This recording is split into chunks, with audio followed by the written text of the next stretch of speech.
Hi, I'm LD, and I inspected and approved this guide.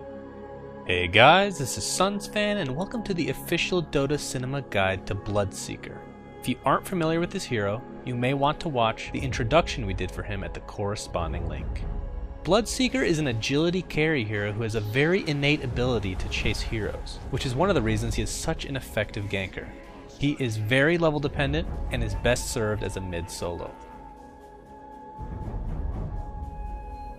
Bloodseeker's typical skill build is very set in its ways, but still flexible to some degree. It's all really dependent on who you're going to be soloing against. We'll give you the safer build, but you do need to know whether it's needed in your particular game. Start with a level of Bloodbath and proceed to max it by 7. Get 1 level of Blood Rage at 2, and then don't touch it until much later, since all you want to do is silence enemies. Get Thirst at 4, and proceed to max it 2nd. Then of course get your ultimate Rupture whenever possible, meaning at the standard 6, 11, and 16. Now the one thing that is flexible are the levels of Bloodbath.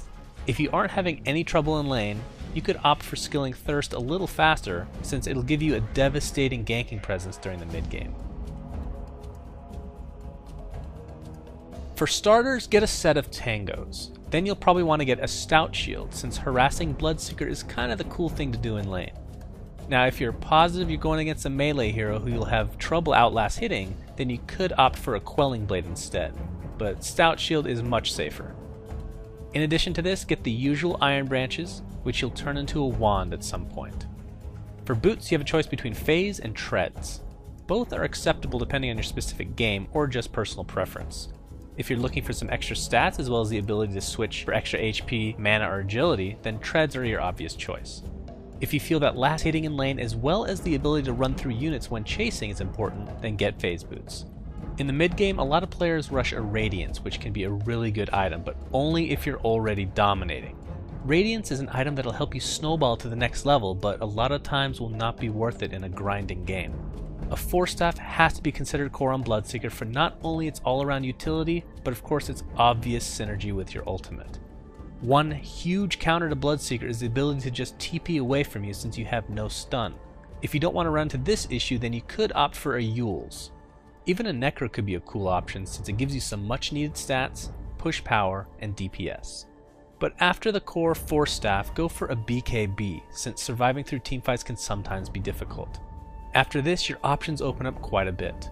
A Helm of the Dominator is a good pickup at some point if you want to use your Blood Rage on yourself. You can turn this into a Satanic later down the line if you like.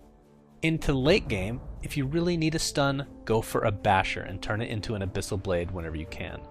Butterfly is also an excellent item for a mix of damage and physical survivability. And for situational items, meaning items you can pick up in certain games and not feel bad about yourself, you can include a Shiva's, Manta, Diffusal Blade, Assault Cuirass, or even an Armlet. A Heaven's Halberd is also a great item in certain situations since you can help shut down the opposing carry while also giving yourself some tankiness. Lastly, a Dagon can be picked up if all you care about is burst damage and making your teammates rage. Usage-wise, Blood Rage is very interesting in that it's used very differently when comparing early and late game. Early to mid game, you'll want to use it as an enemy silence. Late game, it's for hard DPS. Put it on yourself or a hard-hitting ally that doesn't mind being silenced. Bloodbath, as we've talked about, is a great passive for staying alive in lane. You can even play mind games with enemies in a 1v1 fight. You may be low, but with a quick creep kill or deny, you'll gain some unexpected health, therefore putting them off guard. This skill is also helpful for ganks. If you get the killing blow on a hero, most of your health will be replenished, therefore giving you more opportunities to gank. And even if you don't get the killing blow, you'll still receive half the benefits as long as you're within range. Thirst is what makes you a great chaser. Even at level 1 it has max range, so take advantage of being able to see low enemies. But remember that invis units won't show up unless they are below half the regular threshold. But with this skill comes great responsibility. You need to always have your eye on the minimap. You'd be surprised how many heroes are low enough to trigger this move speed bonus and are still able to be destroyed. And of course, lastly, Rupture is the reason you get so many kills. The enemies will be forced to make a decision. Do I run and die or stay and die? That tends to work pretty well for you. For teamfights, your main concern is who to place Blood Rage and Rupture on.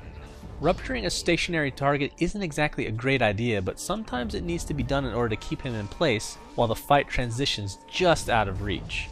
And of course, Blood Rage on the wrong target can make all the difference.